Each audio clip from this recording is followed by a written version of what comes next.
तर तिकडे येवला तालुक्यात भीषण पाणी टंचाई निर्माण झाली आहे। 36 गावं आणि 37 वाड्या वस्त्यांना टँकरद्वारे पाणी पुरवठा केला जातोय। येवला तालुक्यात भीषण पाणी टंचाई निर्माण झाल्याचं सध्या पाहायला मिळते। दिवसेंदिवस उष्णता ही वाढत असतानाच याचा परिणाम पाणी पुरवठ्यावर व्हायला लागल्याचं पाहायला मिळतंय। येवला तालुक्यातही भीषण पाणी टंचाईची समस्या ही उपस्थित झालेली आहे। 36 गावं आणि 37 वाड्या वस्त्यांना टँकरद्वारे पाणी पुरवठा सध्या केला जातोय।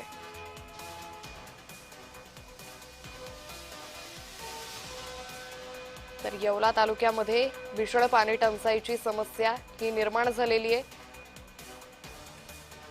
यावेळी 36 वाड्या आणि 37 वस्त्यांना टँकरद्वारे पाणी पुरवठा सध्या केला जातोय। आगामी काळात ही पाणी टंचाईची समस्या आणखीन भीषण होण्याची शक्यता ही वर्तवली जाते।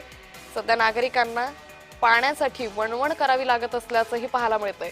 आता येवला तालुक्यातील ही परिस्थिती आणखी काही दिवसांनंतर किती गंभीर होते आणि सरकारकडून या सगळ्या संदर्भात कशा पद्धतीने टँकरद्वारे पाणी पुरवठा केला जातो, ह्या टँकरद्वारे पाणी पुरवठा सुरळीत होतो की नाही हेही पाहणं तितकंच महत्त्वाचं ठरेल।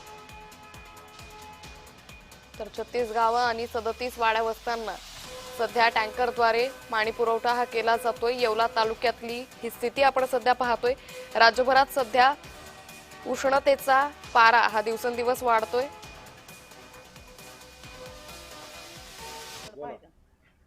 आम्हाला पाण्याचा खूप दुष्काळ आहे। आता टँकर चालू झाला तर मग पाण्याचं आताशी बरं आहे, नाही तर आम्हाला लांबून लांबून पाणी आणावं लागत होतं। किती वर्ष झाले लग्नाला 42 तेव्हापासून आमची पाण्याच्या फजितीची आम्हाला पाण्याचा खूप दुष्काळ आहे। तर येवला तालुक्यातील महिलांना या पाण्यासाठी वणवण करत असल्याचं सध्या पाहायला मिळतंय। येवला तालुक्यात भीषण पाणी टंचाई ही निर्माण झालेली आहे। 36 गावं आणि 37 वाड्या वस्त्यांना टँकरद्वारे पाणी पुरवठा हा केला जातोय। या संदर्भात अधिक माहिती घेऊयात आमचे प्रतिनिधी नरेंद्र बटाव यांच्याकडून। नरेंद्र, सध्या येवल्यामध्ये भीषण पाणी टंचाईची स्थिती आहे, काय अधिक अपडेट? हो, नक्कीच बघितलं तर आणखी नाशिक जिल्ह्यातील येवला तालुक्यात आता सध्या तब्बल 36 गावे आणि 37 वाड्या वस्त्यांवर शासनाच्या मार्फत टँकरने पाणी पुरवठा करण्यात येत आहे। आपण एकूणच बघितलं तर ही जी भीषण पाणी टंचाई आहे येण्यात सतत जवळजवळ 40 ते 50 वर्षापासून येवला तालुक्याला भडकवत आहेत। नक्कीच हांडाभर पाण्यासाठी महिला असो नागरिक असो यांना भटकंती करण्याची वेळ येते।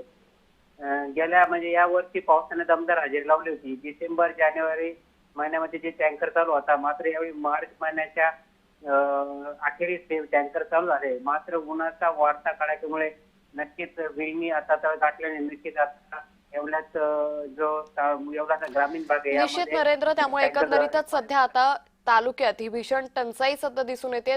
धन्यवाद आपण दिलेल्या सविस्तर माहितीसाठी।